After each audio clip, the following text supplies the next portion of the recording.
Players know, the coaches know. If they don't know, I don't know what they've been doing. They're professionals, and if I was a coach, I would be saying, like, bend your hips at the point of contact, don't tuck your arm. If you do not do those two things and you're shown a red card, you can nitpick, but you can't really complain, and they should know that. I don't want to tempt fate, but do you think that the Irish approach to this problem is better? Like, we haven't had any problems with discipline this championship in terms of head contact, touch wood, really, have we, in terms of inflicting it?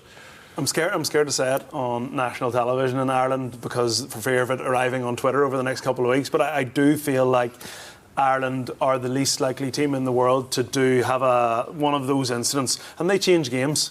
And I have empathy for the referees sometimes because they don't want everyone talking about that. But if you get into a quarter-final or a semi-final or final of a World Cup, I'm getting ahead of myself here now. You certainly are. But there will be cards shown and it will decide games. And I do feel like, hopefully this clip doesn't come back to haunt me, but Ireland at the minute I feel like are the least likely to do something stupid and cost their team. So that's another way of looking at discipline. Usually we look at it in terms of penalties and turnovers and yada yada, but now we look at it in terms of cards.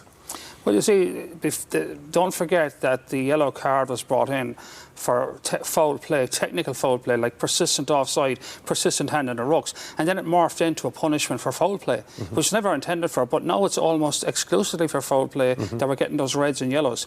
And that just shows where the game has changed.